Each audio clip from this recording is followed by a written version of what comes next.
Salam, selamat pagi sidang Jemaat GKMI Kesumane, dimanapun Bapak Ibu Saudara sekarang berada. Kita bertemu kembali di hari Minggu pagi hari ini, tepatnya hari Minggu 26 April tahun 2020. Kita kembali akan mengadakan ibadah keluarga kita dalam rangka merayakan kemenangan iman kita.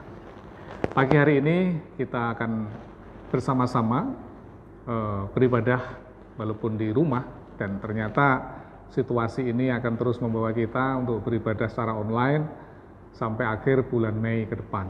Mengingat situasi yang sampai hari ini, pandemi corona masih mewabah di negeri kita, dan kita akan mengikuti anjuran dari pemerintah, dari PGI, juga dari Sinode GKMI. Maka hari ini bukan hari terakhir kita beribadah secara online, dan kita masih akan berlanjut kira-kira sampai akhir bulan Mei nanti. Itu pun kita juga akan mengevaluasi apakah keadaannya sudah semakin baik, dan semoga kita berharap sudah semakin baik sehingga setidaknya awal Juni kita sudah bisa beribadah secara konvensional menggunakan gedung gereja dan kita bisa bertemu bersama-sama di rumah Tuhan. Baiklah Bapak Ibu Saudara yang dikasihi Tuhan, kita akan memulai ibadah keluarga kita pada pagi hari ini dengan terlebih dahulu kita bersaat teduh, menyiapkan hati dan segenap hidup kita untuk bersama-sama memasuki hadirat Tuhan. Mari kita bersaat teduh sejenak.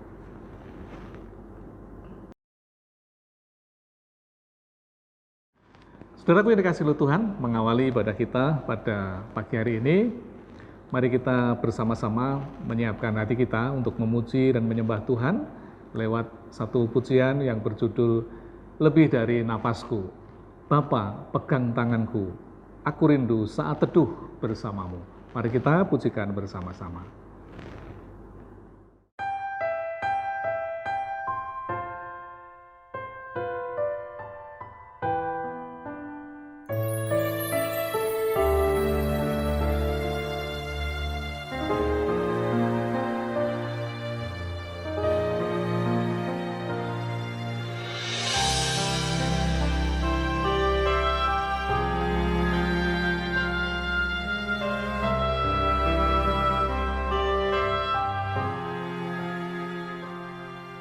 Bapa, pegang tanganku,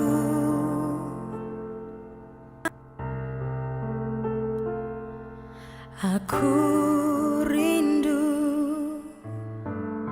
saat teduh bersamamu, dekap aku dalam hangat naunganmu, bawa hidupku padamu, masuk dalam altarmu yang kudus. Bapa,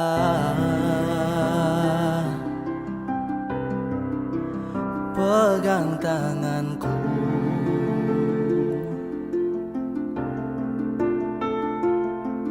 aku rindu tinggal di dalam hatimu. Engkau terang yang membuatku melihat jauh ke dalam kebenaran-Mu, Bapa. Lebih dari nafasku, Bapa, ku perlukan kasih-Mu, Bapa. Berjalan di samping-Mu, Bapa, seumur hidupku. Lebih dari nafasku, Bapa, ku perlukan kasih-Mu, Bapa. Peganglah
Saudaraku yang dikasih Tuhan, mari kita bersama-sama saya hantar untuk masuk dalam doa untuk memulai kebaktian keluarga kita pada pagi hari ini, supaya oleh Roh Kudusnya Tuhan boleh hadir, memberkati setiap keluarga demi keluarga atau setiap pribadi yang pagi hari ini siap diberkati Tuhan melalui ibadah di rumah kita masing-masing. Mari kita berdoa. Bapa kami yang bertata dalam surga, kami datang kepadamu Tuhan pagi hari ini, kami bersyukur untuk yang kesekian kalinya Tuhan mengizinkan kami bersama dengan keluarga untuk bersekutu, beribadah bersama-sama di tengah-tengah keluarga kami masing-masing. Kami ingin bersama-sama memasuki liturgi ibadah ini, kami mohon pimpinan penyerta-Mu dari awal sampai akhir, kiranya Roh Tuhan boleh hadir, menguasai ruangan tempat kami tinggal, bahkan ruangan hati kami, supaya kehadiran-Mu dapat kami rasakan di tengah-tengah kehidupan kami pada pagi hari ini ya Tuhan. Tuhan, kami merasa terhubung dengan saudara-saudara seiman kami, khususnya warga Jemaat GKMI Getsemani yang pada pagi hari ini menyelenggarakan ibadah bersama-sama di keluarga masing-masing. Mari Roh Kudus, Engkau lawat, Engkau hadir, Engkau mengurapi, Engkau memberkati jalannya ibadah kami, supaya kami boleh merasakan berkat, penghiburan, kekuatan, dan lawatan Tuhan hadir di tengah-tengah keluarga kami hari ini. Kami menyerahkan dan mempersembahkan ibadah keluarga pagi ini sepenuhnya ke dalam berkat dan pimpinan Tuhan. Dalam nama Tuhan Yesus, kami memberkati dan memulai ibadah ini. Amin. Baiklah, saudara-saudaraku yang dikasihi oleh Tuhan, saya berharap kita sudah nyaman di posisi masing-masing dan seluruh anggota keluarga boleh hadir di ruangan tamu kita atau di ruang keluarga untuk kita bersama-sama bersekutu, beribadah bersama-sama dengan saudara kita semuanya. Mengawali ibadah kita pada pagi hari ini, mari kita memuji Tuhan dengan sebuah pujian, ku selalu memandang Tuhan. Ya, Tuhan sajalah yang patut kita pandang, sehingga kalau kita memandang Tuhan, maka di kanan kiri kita, sekeliling kita, selalu Tuhan beserta dengan kita dan kita menikmati penyertaannya dalam hidup kita. Ku selalu memandang Tuhan.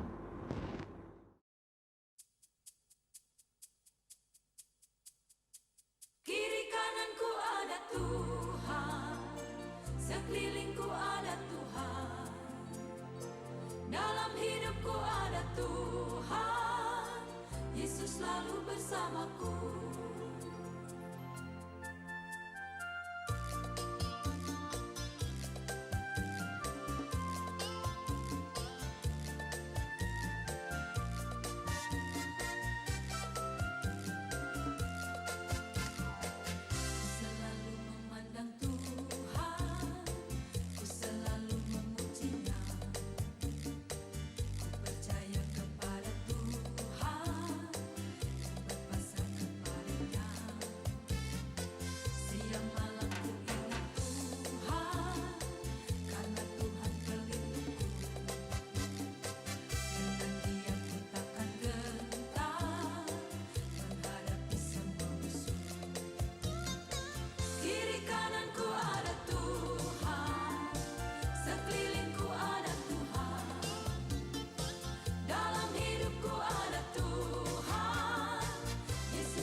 Pujian yang kedua, mari kita tetap bersukacita memuji dan memuliakan nama Tuhan.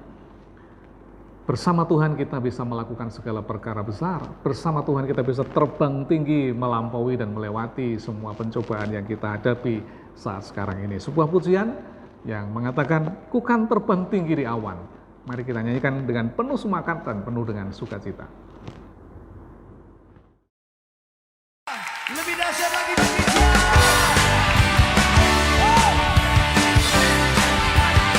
Ku kan terbang bersamamu Tuhan.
gereja.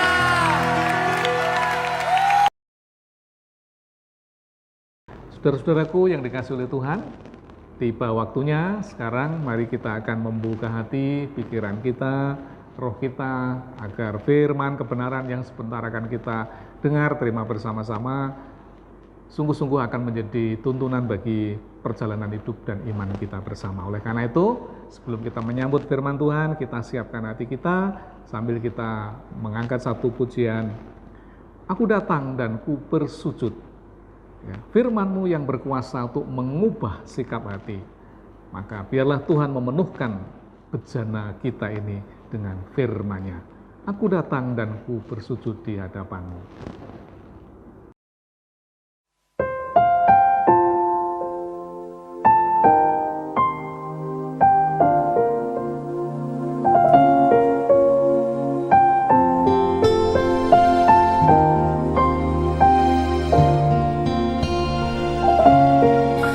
Aku datang dan ku bersujud di hadapan-Mu. Ku rasakan indah hadirat-Mu. Telah ku buka mata hatiku dan seluruh jiwaku untuk ku nikmati firman-Mu. Firman-Mu yang kuasa untuk mengubah sikap hati. Firman-Mu yang tegakkan di saat ku terjatuh.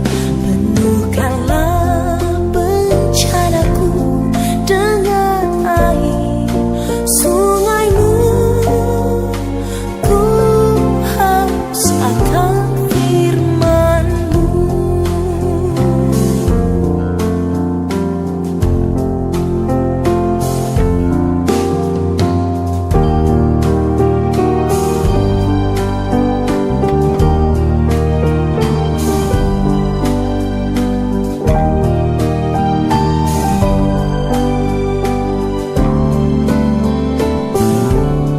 Aku datang dan ku bersujud di hadapan-Mu.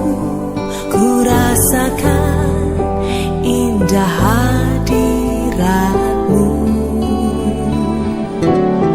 Telah ku buka mata hatiku dan seluruh jiwaku untuk ku nikmati firman-Mu. Firman-Mu yang kuasa untuk mengubah sikap hati. Firman-Mu yang tegakkan di saat ku terjatuh. Penuhkanlah bencanaku dengan air sungai-Mu. Ku haus akan firman-Mu. Firman-Mu yang kuasa untuk mengubah sikap hati. Firman-Mu yang tegakkan di saat ku terjatuh. Penuhkanlah bencanaku dengan air sungai-Mu. Ku haus akan firman-Mu. Ku haus akan firman-Mu.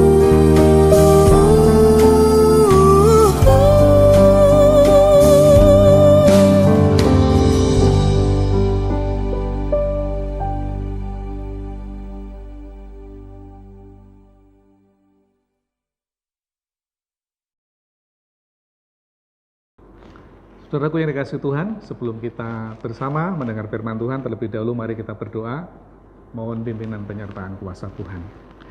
Bapa yang di surga, terima kasih Tuhan, Ini tiba waktunya buat kami bersama-sama membuka segenap hati, pikiran, dan bahkan roh kami, supaya sebentar kebenaran firman Tuhan yang dibacakan dan direnungkan bersama-sama, remanya akan terus kami ingat, terngiang dalam ingatan dan hati kami, sehingga kebenarannya dapat kami hayati, supaya kami dapat mengaplikasikan dalam perilaku hidup kami sehari-hari. Kami berdoa ya Tuhan Roh Kudus, hadirlah, lawat dan jamah berkati kami semua, manakala firman-Mu diberitakan pada kesempatan pagi hari ini.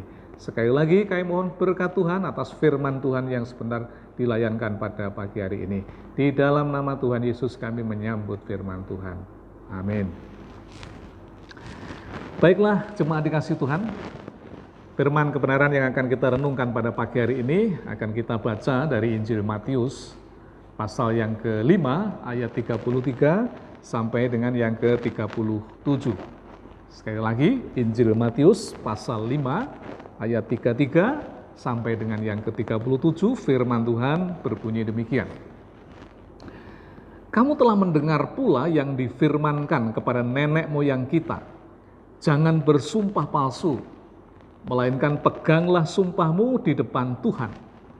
Tetapi aku berkata kepadamu, janganlah sekali-kali bersumpah, baik demi langit, karena langit adalah tahta Allah, maupun demi bumi, karena bumi adalah tumpuan kakinya, ataupun demi Yerusalem, karena Yerusalem adalah kota raja besar. Janganlah juga engkau bersumpah demi kepalamu, karena engkau tidak berkuasa memutihkan atau menghitamkan sehelai rambut pun. Jika ya, hendaklah kamu katakan ya. Jika tidak, hendaklah kamu katakan tidak. Apa yang lebih daripada itu berasal dari si jahat. Amin.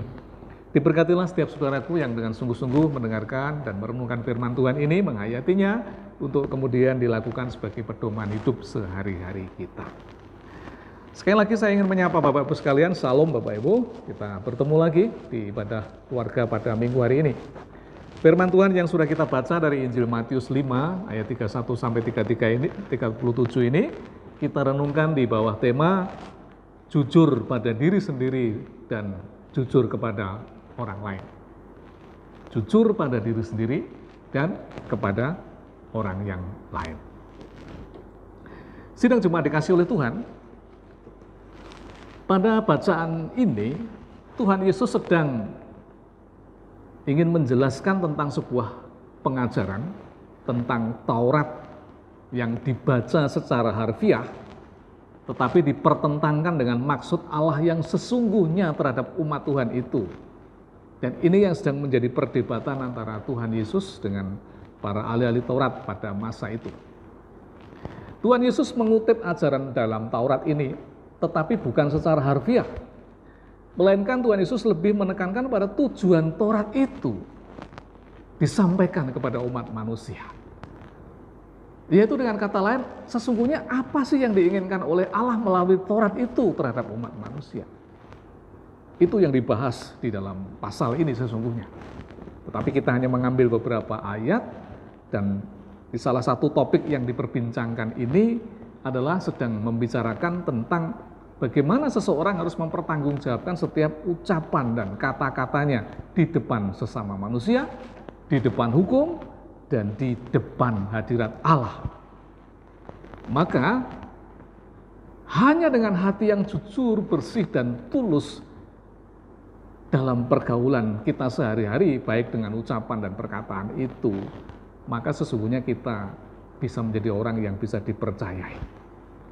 Oleh karena itu Tuhan memulai dalam diskusinya ini dengan mengutip pernyataan dari hukum Taurat yang mengatakan, jangan bersumpah palsu, melainkan peganglah sumpahmu itu di depan Tuhan. Ya.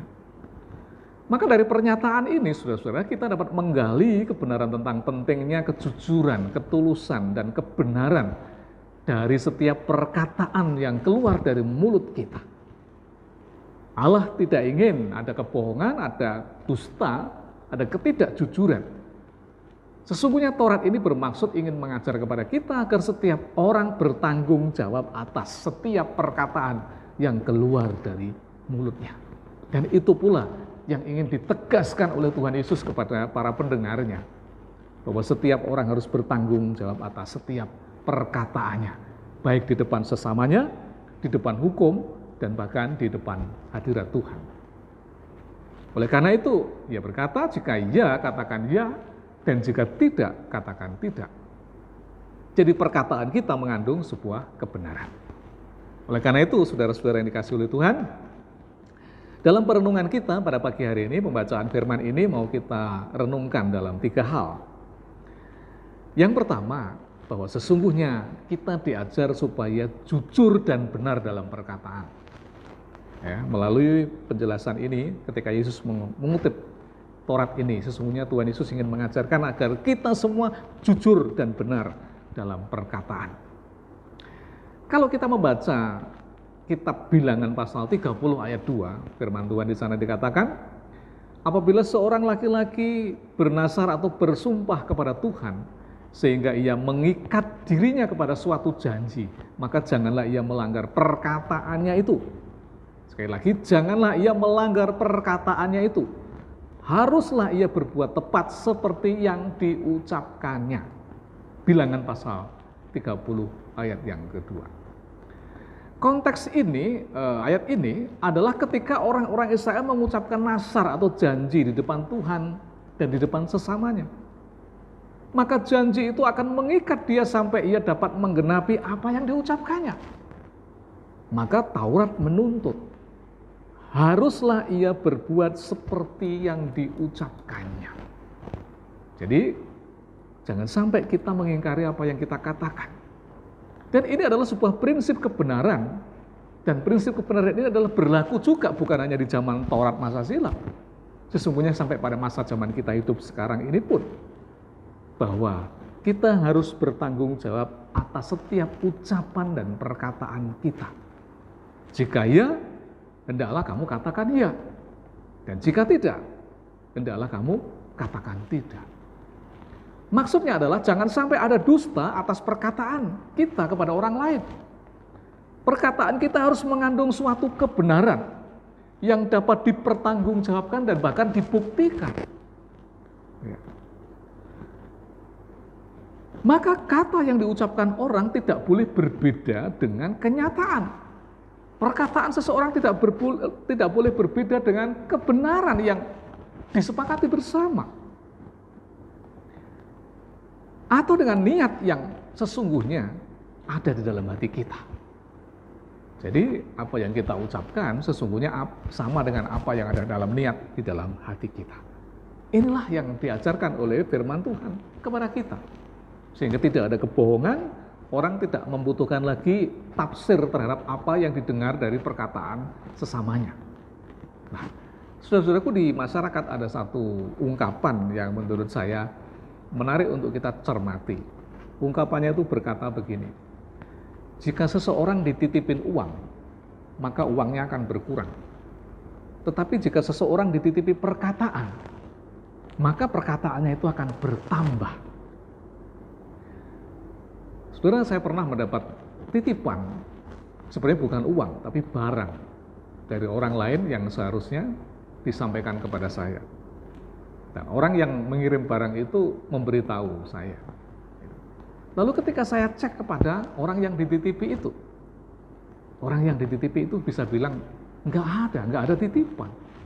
Coba bayangkan saudara-saudara, apa yang terjadi dengan orang itu? Ya.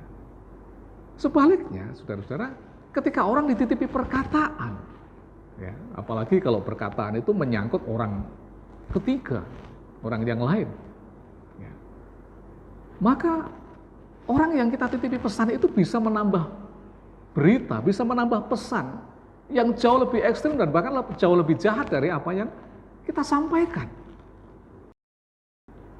Jadi kita harus menyampaikan apa adanya sesuai dengan pengetahuan yang benar tentang kebenaran yang kita pahami, dan kita tidak boleh menambahkan kabar apapun, berita apapun kalau kita dipercaya untuk menyampaikan berita itu.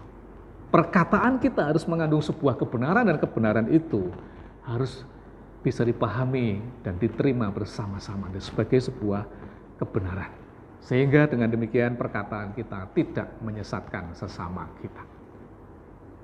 Yang kedua, saudara-saudara yang dikasihi oleh Tuhan, dalam bagian ini sesungguhnya Tuhan Yesus ingin mengajarkan selain jujur dan benar dalam perkataan, kita juga diminta untuk jujur dan benar dalam kesaksian. Ya. Injil Lukas pasal 24 ayat 48 mengatakan, kamu adalah saksi dari semuanya itu. Ya. Lalu diulangi lagi, Lukas menuliskan di Kisah Para Rasul pasal 1 ayat ke-8, di sana dikatakan, tetapi kamu akan menerima kuasa kalau Roh Kudus turun ke atas kamu dan kamu akan menjadi saksiku di Yerusalem dan di seluruh Yudea dan Samaria dan sampai ke ujung bumi. Lukas mengutip perkataan Tuhan Yesus ketika Tuhan Yesus mengatakan bahwa kita semua adalah saksi-saksi untuk menceritakan sebuah fakta kebenaran iman yang kita yakini kepada orang lain. Nah, saudara-saudaraku yang dikasihi oleh Tuhan, kalau kita menyaksikan dalam sebuah persidangan di ruang pengadilan misalnya, maka seorang saksi akan didengar kesaksiannya di depan persidangan itu setelah seorang saksi itu disumpah terlebih dahulu supaya dia berjanji dan bersumpah untuk mengatakan sebuah kebenaran sebagaimana yang diketahuinya. Baru kesaksian seorang saksi itu sah secara hukum. Nah, bagaimana tata caranya? Biasanya jika saksi itu orang Kristen, ya, maka ia diminta untuk berdiri mengangkat tangannya setinggi telinganya sambil menjulurkan dua jarinya, telunjuk dan jari tengah, membentuk huruf V, ya, seperti ini, victory begini. Nah, kemudian dia disumpah dan dia akan mengatakan begini, demi Allah Bapa, Putra dan Roh Kudus, saya bersumpah bahwa saya sebagai saksi akan menerangkan dengan sesungguh-sungguhnya dan sebenarnya, tidak lain dari yang sebenarnya. Jika saya berdusta, saya akan mendapat hukuman dari Tuhan. Semoga Allah menolong saya. Kira-kira begitu sumpah yang diucapkan di depan persidangan itu. Dan kalau yang menjadi saksi itu orang Muslim atau orang Buddha atau orang Hindu maksud saya, maka di akhir ucapan tadi dikatakan, apabila saya tidak memberikan keterangan yang sebenarnya, saya akan mendapat kutukan dari Tuhan. Ya. Dan kalau yang jadi saksi itu orang Buddha, maka di akhir sumpahnya itu dikatakan, maka saya bersedia mendapatkan karma yang buruk. Jadi saudara-saudara, kesaksian seseorang diperlukan untuk menyatakan sebuah fakta dan kebenaran. Oleh karena itu, dalam kita menyatakan sebuah pernyataan, kita mesti harus mengatakan sebuah kebenaran. Di dalam penjelasan ini, kebenaran dipertentangkan dengan dusta. Dalam perkataan itu dibedakan hanya perkataan yang benar dan perkataan yang mengandung dusta. Dan kebenaran akan membuahkan kebebasan atau kemerdekaan. Sedangkan dusta mengandung konsekuensi akan membawa orang itu kepada hukuman. Atau dalam konteks ini, kutukan Tuhan atau bahkan karma yang buruk dalam sumpah itu. Dan oleh karena itulah saudara-saudara, kita adalah saksi-saksi Yesus Kristus yang harus berkata benar. Bersaksi secara benar.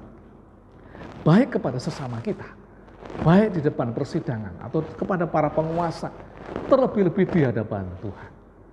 Maka kita harus menjaga setiap perkataan pernyataan kita yang keluar dari mulut kita harus merupakan kesaksian tentang kebenaran dan bukan dusta.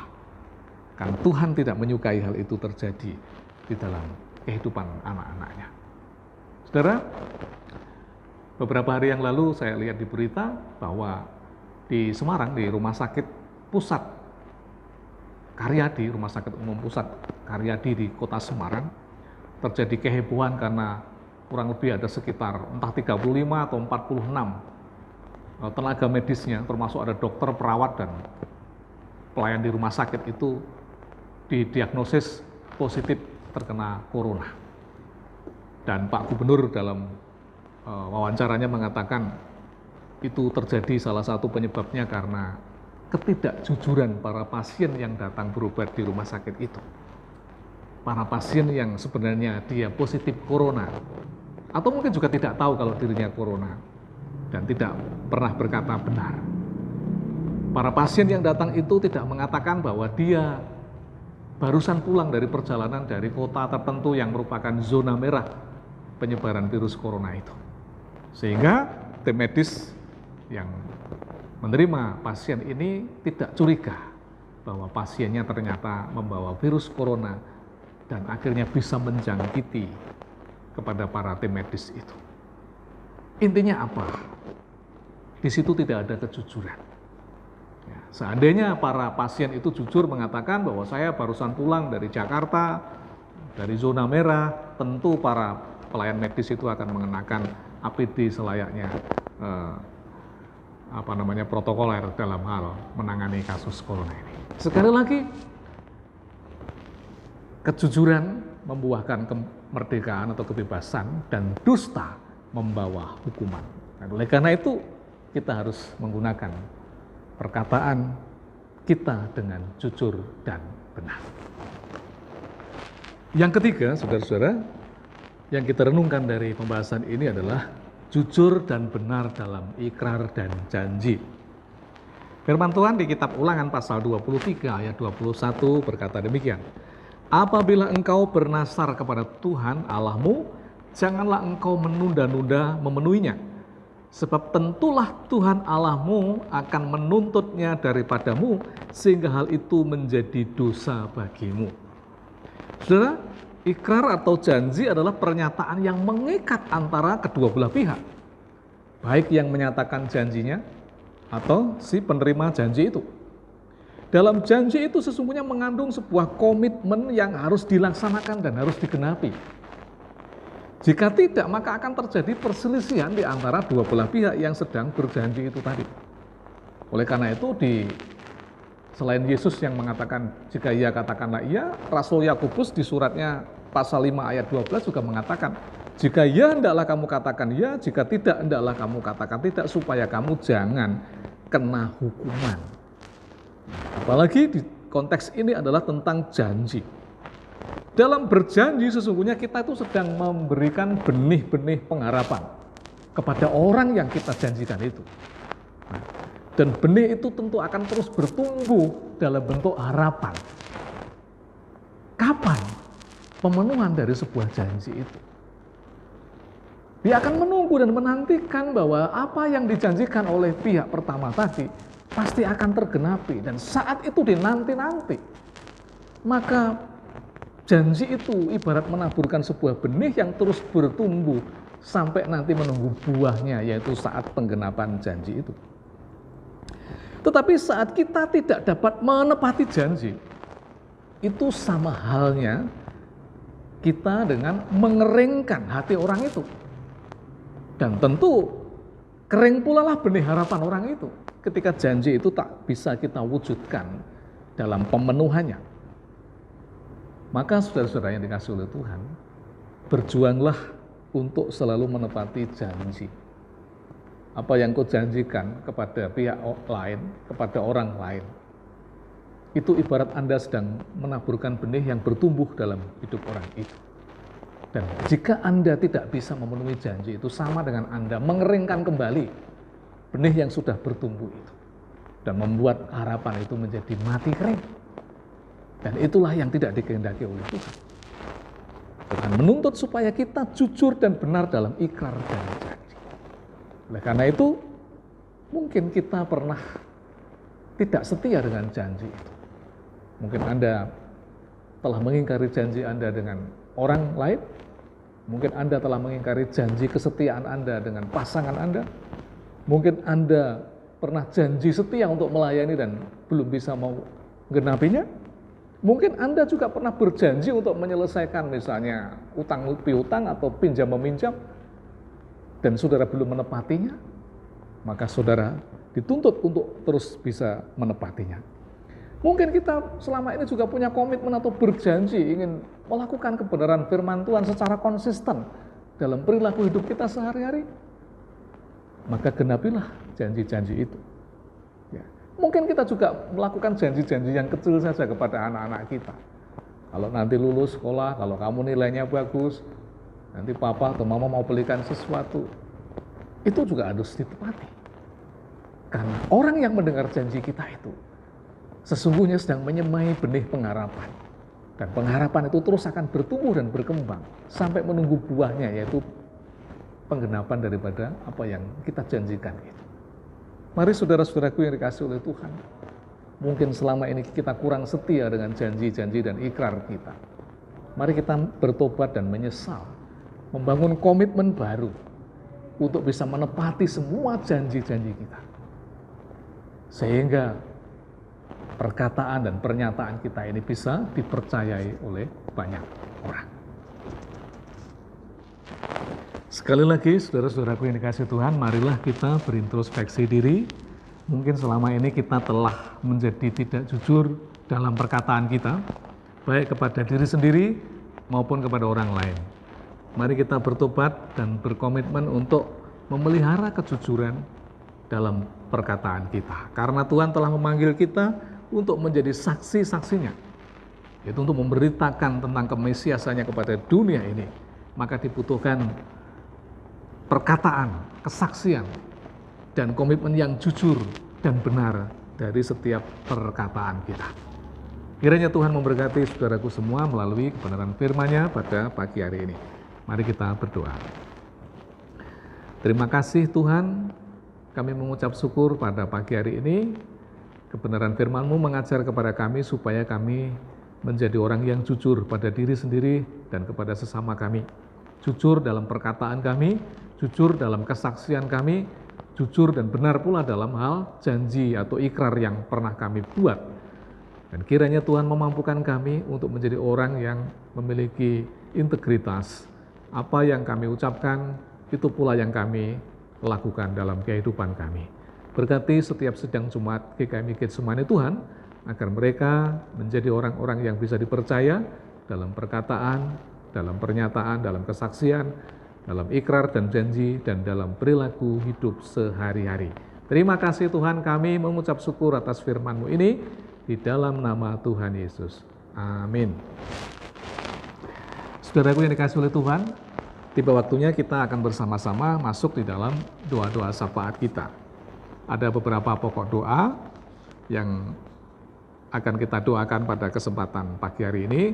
Pertama, kita tetap berdoa untuk kehidupan kita sebagai jemaat GKMI Getsemani, supaya kita tetap bertumbuh dalam iman, supaya Tuhan menghadirkan ketentraman, kebahagiaan di keluarga kita, supaya kebutuhan akan bahan pangan, kebutuhan pokok kita sehari-hari Tuhan cukupkan, termasuk kesehatan kita, supaya dijaga, dilindungi Tuhan.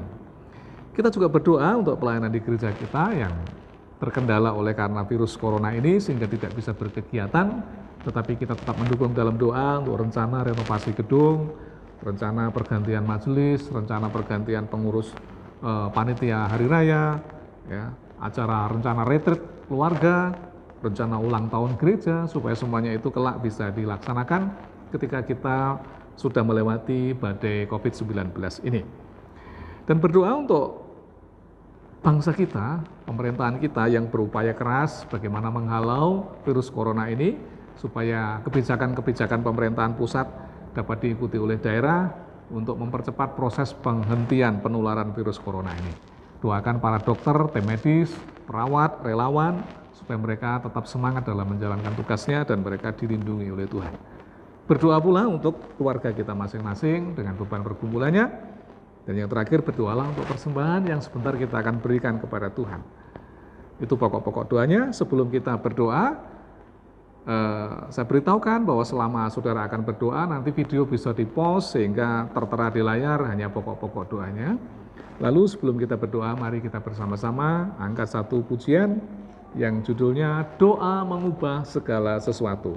Saat keadaan sekelilingku ada di luar kemampuanku, ku menutup mata memandangmu, sebab doa mengubah segala sesuatu. Mari kita nyanyikan bersama-sama.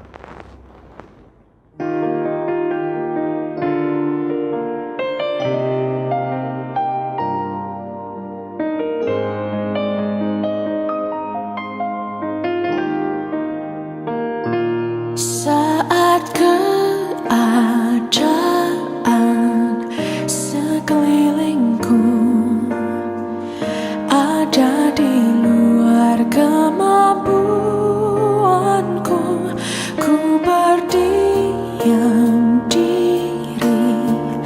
mencarimu. Doa mengubah segala sesuatu. Saat kenyataan di depanku mengecewakan perasaanku, ku menutup mata memandangmu, sebab doa mengubah segala sesuatu. Doa orang benar bila didoakan dengan yakin besar kuasanya, dan tiap doa yang lahir dari iman berkuasa menyelamatkan.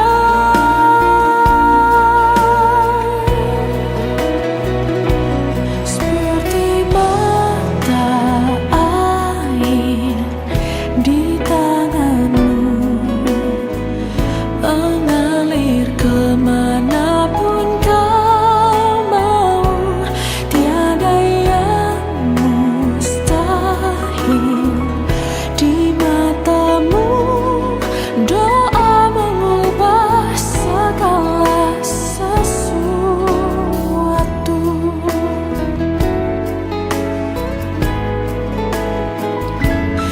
Saat kenyataan di depanku mengecewakan perasaanku, ku menutup mata memandangmu, sebab doa mengubah segala sesuatu. Doa orang benar bila didoakan dengan yakin besar kuasanya, dan tiap doa yang lahir dari iman berkuasa menyelamatkan.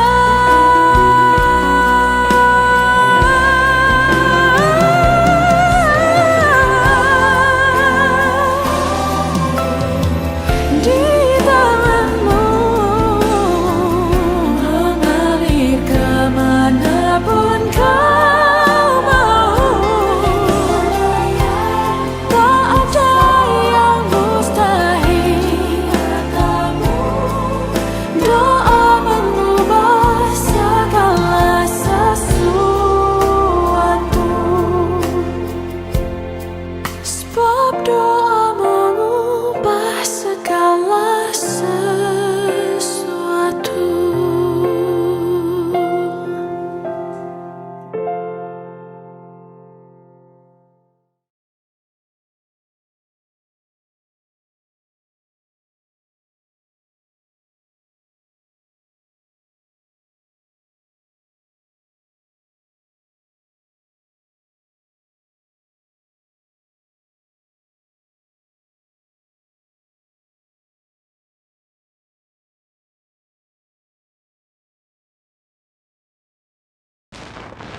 Saudara, selanjutnya kita semua sekarang diberikan kesempatan untuk memberikan persembahan kepada Tuhan.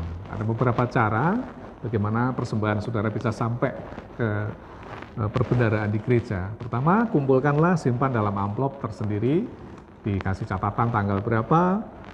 Saudara boleh membawa ke gereja, karena di gereja juga sediakan kotak di depan pastori, atau saudara bisa mengirim langsung ke Ibu Weni Priwati, bendahara gereja. Ya, atau juga bisa dengan cara mentransfer ke nomor rekening gereja yang nanti akan tertera di bawah. Kemudian, saudara, ada cara lain untuk kita mengumpulkan persembahan, yaitu dengan cara menghubungi relawan kolektan. Ada 2 orang yang menyediakan diri untuk bisa mengambil persembahan di rumah Bapak Ibu sekalian. Pertama, Bapak Ari Wijayanto Dan yang kedua, Bapak Haryono dan Bapak Ibu bisa menghubungi nomor telepon mereka. Demikian kiranya Tuhan memberkati persembahan saudara.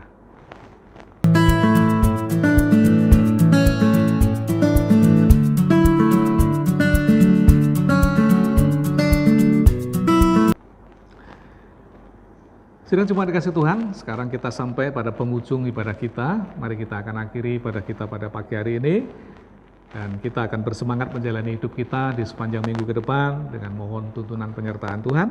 Oleh karena itu, sebelum kita menutup ibadah ini, mari kita bersama-sama menaikkan sebuah pujian. Kekuatan di jiwaku, ketenangan di batinku, bejanamu. Judul pujian yang kita nyanyikan pada akhir ibadah ini. Mari kita nyanyikan bersama-sama.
Bersama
Baiklah Bapak Ibu sekalian, mari kita tutup ibadah ini dengan berdoa memohon berkat dan pertolongan Tuhan. Bapa kami yang di surga, terima kasih Tuhan, kami bersyukur penyelenggaraan ibadah keluarga warga GKMI Getsemani secara online hari ini dapat kami laksanakan. Kiranya Tuhan memberkati setiap keluarga, setiap jiwa yang telah menggunakan kesempatan dan waktu yang baik ini untuk beribadah di keluarga kami masing-masing. Kami bersyukur atas firman-Mu yang menasihatkan supaya kami menjadi orang yang jujur dalam perkataan, jujur dalam kesaksian, jujur dalam hal membuat janji dan ikrar, sehingga kami memiliki karakter yang jujur dan benar di depan sesama, di depan hukum, dan bahkan di depan Tuhan sendiri. Meteraikanlah firman itu dalam ingatan hati kami, dan kiranya itu menjadi pedoman dalam hidup kami sehari-hari. Tuhan, kami mohon berkat-Mu untuk aktivitas kami sepanjang minggu, berkati usaha dan pekerjaan Jemaat GKMI Getsemani, apapun yang mereka usahakan, kerjakan, dibuatnya berhasil semata-mata karena Tuhan. Sertai perjalanan mereka pergi dan keluar rumah mereka masing-masing dalam penjagaan perlindungan tangan kuasa Tuhan. Dijauhkan dari bahaya, dijauhkan dari sakit penyakit, terutama dari virus corona. Terima kasih Tuhan, kiranya berkat-Mu melimpah atas kehidupan kami, warga Jemaat GKMI Getsemani, sepanjang minggu ke depan yang akan kami lalui. Terpuji nama-Mu ya Tuhan. Akhirnya saudara-saudaraku, arahkan hatimu, pandanglah Tuhan dengan iman, dan terimalah berkat Tuhan. Tuhan memberkati engkau dan melindungi engkau. Tuhan menyinari engkau dengan wajah-Nya dan memberi engkau kasih karunia. Tuhan menghadapkan wajah-Nya yang kudus kepadamu dan memberi engkau kekuatan, semangat, sukacita, dan damai sejahtera dari saat ini sampai selama-lamanya. Amin. Mari kita nyanyikan kepada Allah beri puji.